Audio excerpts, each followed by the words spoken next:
This is Coffee with Ralph. Listen, today, well, before I do that, coffeewithralph.com is a free 15-minute call.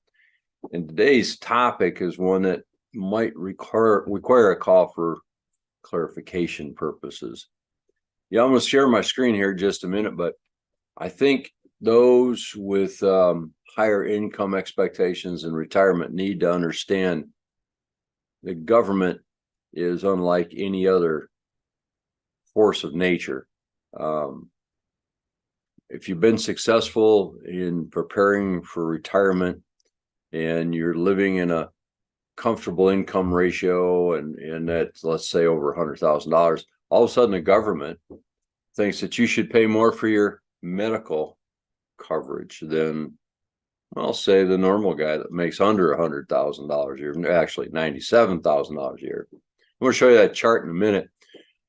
But I've been preaching to the choir, I guess. I'm not sure who I'm preaching to sometimes, but and I've been saying, listen, first of all, our taxes are never going to go down. They're at the lowest possible point they've been in 50 years, probably more. I saw a chart, I think it was back in the 70s. So that'd be about 50 years before we were this low again. Or, well, actually, yeah, we weren't this low in the 80s and the 90s, but now we're at a really low tax rate. But of course, they figured out a way to tax everything, including our Social Security. If we're successful and we're retired and we're drawing our unemployment, or excuse me, our Social Security, and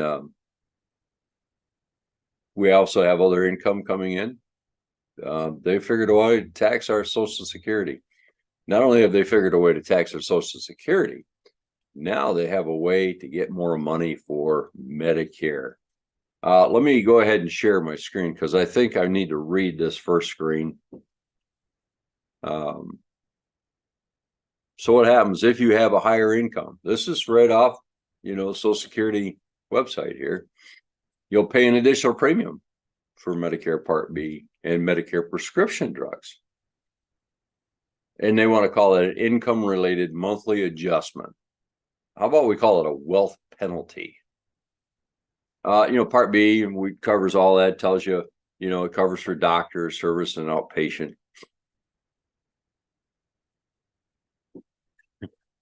How they determine your penalty is based on how much money you put in there as your modified adjusted gross income on your tax return. So I think right here it's a time to pause and say, well, what if there was a way to have the same income and not have to report it on your income tax?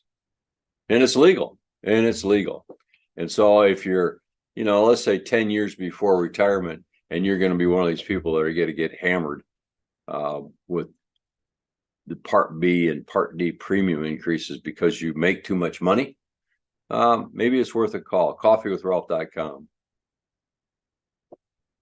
Free 15-minute phone call. We'll talk about it. But you see, they have this interesting little statement here. If you have both Medicare Part B and prescription, you'll pay higher premiums for each. Okay. Let's talk about that screen. I'm going to stop this. I'm going to share the screen with the actual penalty amounts on it. Wow. Okay. So listen, I mean, for the bulk of people out there, if we were smart and we were the higher income bracket, we would absolutely, filing jointly, try to keep our income below $97,000 because, look, in 2023, our premium was $164.90 for Part B. And, of course, the plan premium on the drug coverage is whatever it is. But take a look. Here's what happens. 97 to 123. All of a sudden, you're paying $65.90 each more for Part B and $12.20 on top of whatever the premium is for your Part D premium. That's crazy. But keep going. You make between 123 and 153. And frankly, that's a lot of people. I mean, that's, if you look at what it takes to live nowadays, that's about what it takes to live, isn't it? So you're going to double your premium. Wait a minute. But what happens if you're below the poverty level? Well, actually, it's not just that. But let's say you qualify for extra help. Yeah, that's right, Medicaid. So they get their Part B premium paid for by the state. They pay nothing for their drug coverage. And yet, if you've worked your butt off and are successful, here you go, man. You know, they're just going to hammer us. Yeah, you know, adjusted gross income $194,000 if you're both, if you're MAGI, excuse me, modified adjusted gross income is under 194,000. I think that's what we got to do, is we got to work towards that each and every day. But listen, I just think there's two conversations that's got to happen right here, and it's got to happen before you get retired. It has to be, let's talk about detaxing our retirement funds. Let's talk about creating a tax-free income source. Let's talk about what's this going to do to the income. I mean, my goodness, if you're $246,001, right? $1, you're going to double your premium. So you're going to pay $350 a month. Let's say that's $328, $329. Let's call it $330 each. So I'm going to pay $660 a month for Part B, plus whatever the premium is. Well, that's $4,000 a year each on Part B premiums, half of which is penalty. So there's $2,000. Not to mention, what's that going to do with the tax structure? You know, now we're into the fact that at that rate, you're at 85% taxable amount on your Social Security. It's going to throw everything into a tizzy. So tax planning in retirement is absolutely critical. And if we're not looking at this, if we're not looking at Medicare and the premiums, you don't have a complete picture. You don't have a plan that's complete. But you know, I don't come on here to preach about what you should and shouldn't do. I want you to understand that all this is in writing. It's all there. I think, and it's been my goal to do education. People don't know this stuff. And when they get hit with it, they're like, what? You know, I get people calling and screaming that have got these adjustments. They never told me about this. No, they didn't. Yes, they did. In your book, your Social Security benefits book, online. It's not anything sent to you anymore. It's online. So if I guess it's not important enough to look into, then I guess it's not important for them to really talk about. But let's be honest. Some people think this is a money grab. I think it's just a penalty for being wealthy. I think it's a penalty for being successful. I don't think it's a penalty anybody should pay. But that's my opinion. I do my best with my clients to make sure that that's not their case. Let's keep the income down, but let's make sure our lifestyle stays where it's supposed to be, what we're accustomed to. You know, let's not live a just in case retirement. Let's live a retirement well-designed, anticipating everything that could creep up and smack us hard, including this. This is one that doesn't go away. It's not adjusted except up each year. So, and they look at your tax return every year.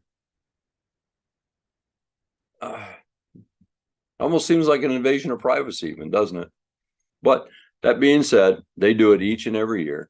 And if you're, one of the really, really fortunate to have an MGAI, modified adjusted gross income over 750,000, look at the standard. Look at what you're doing. Over twice the penalties, twice the premium. So that's $500 a month, almost $600 a month each. Yeah, money's not everything, but in some cases, it is enough. And in some cases, according to our government, it's too much. I don't think that's okay. So I really can't go into details about how you can set that tax-free income up, other than to say, I think the key phrase here, put it in your mind, plug it in your pipe, write it down. Make sure if you don't talk to me, whoever you're talking to, make sure you're tax diversified. Not everything should be taxable. And unfortunately,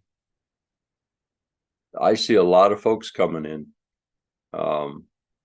that their major retirement account is an IRA, a 401k, a 403b.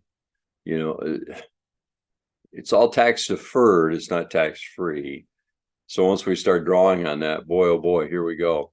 So, they talk about the 10 years before and the 10 years after your retirement as being the danger zone. Market volatility can kill you, but so can this penalty, which you are not prepared for. What you going to do? I mean, if you're used to $200,000 a year, let's just put it on the table. And that's what you're living on. And all of a sudden, you're going to get whacked for another $5,000 or $6,000, $8,000 that you weren't expecting, but you still need $200,000. So you're going to raise the amount of money you're going to draw off your IRA, off your qualified funds to pay for that, which in fact is going to cause you more taxes. So the time to tax diversify is before we get to retirement, preferably starting 10 years before. 20 years would be great. A lot of things can be done 20 years earlier. But here's the problem with my industry. Why do I want to talk to somebody 45 years old and tell them that this is going to happen to them? It's going to go away. No, it's not going to go away.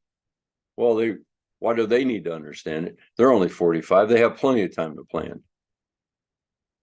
Right. They have plenty of time to plan. And if you knew this was coming, you'd plan around it. I mean, going down the street, I'm going to Florida, and they say that I-4 or whatever is under heavy construction, and they give me a detour around it. Well, we're going to take the detour. We're not going to sit in the middle of construction and wait it out. That's what waiting it out, waiting till we retire, does. We don't have the time anymore to make the adjustments so that we don't get hit with this wonderful modified adjusted gross income penalty for making too much money, becoming too successful in our life.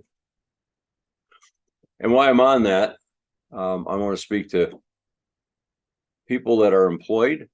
You're 65 and you're getting ready to go on Medicare. It sounds like you're being forced to take it. I had an Indian doctor ask me that question. Why were they forcing it on him? Each turning 65. Well, here's the deal. All right. At 65, you're going to get Part A. That's the course of action. If, however, you have coverage at work that stands as primary, remember the word primary, then you don't need Part B. But the best way to find out if you need Part B is to call your HR department and find out if they're going to require you to take Part B. But again, if you've not prepared for this, yeah, okay, that's pretty silly, but it's not silly on your part, it's silly on your advisor's part for not looking at this closer. So listen, coffeewithralph.com is a free 15-minute call. I'll be more than happy to talk to you about this.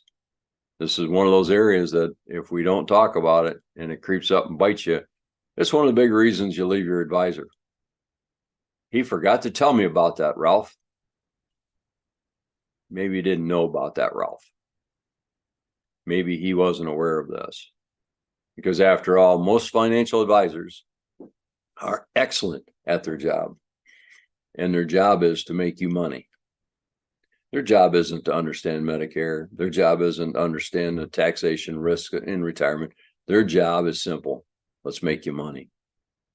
Hey, if they're doing a great job of making you money, I'll be more than happy to talk to you the other 7 areas in retirement that you're going to have to deal with. Yep, there's 7. And over the next few weeks, I'm going to go into those briefly on a 15-minute basis.